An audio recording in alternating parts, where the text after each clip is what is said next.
வணக்கம் மக்களே, welcome back to கதை கேளு கதை கேளு பை உங்கள் ஆர்ஜே நவீனா. என்னையோட கதைக்குள்ள போவோமா? ஒரு ஆற்றங்கரையில ரெண்டு பெரிய மரம் இருந்துச்சாம்.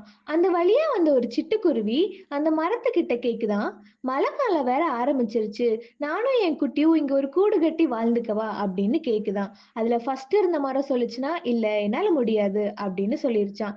அடுத்து இருந்த மரத்தை கேட்டுச்சா, அது சரி நீ கட்டி வாழ்ந்துக்கோ அப்படின்னு சொல்லிருச்சான். இந்த குருவி கூடு கட்டி சந்தோஷமா வாழ்ந்து கொண்டிருந்த நேரம் அது. அப்போன்னு பார்த்து பலத்த மழை வந்து ஆற்றுல வெள்ளம் வந்து அந்த ஃபர்ஸ்ட் மரத்த அடிச்சுட்டு போயிருச்சாம். தண்ணீரை இழுத்துட்டு போற அந்த மரத்த பார்த்து குருவி சிரிச்சுக்கிட்டே சொல்லுதாம், எனக்கு கூடு கட்ட இடம் குடுக்காதனால தான் பாரு நீ இப்படி தண்ணீல அடிச்சுட்டு போயிட்டு இருக்க அப்படின்னு சொல்லுச்சாம்.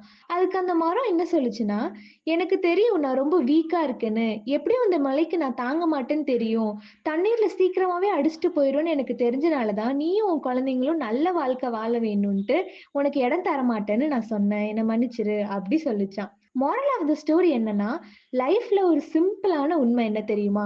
If you can't satisfy, don't give false hope. Expectation கொடுத்துட்டு ஃபுல்ஃபில் பண்ண முடியலனா அது ரிஜெக்ஷனை விட பெரிய hurt. So it is better to say one honest no than to give a sweet yes that breaks later. கதை பிடிச்சிருக்கும் நம்புறேன். மீண்டும் இன்னொரு சுவாரஸ்யமான கதையோடு உங்களை சந்திக்கும் வரை உங்களிடமிருந்து விடைபெறுவது நான் உங்கள் ஆர்ஜே நவீனா.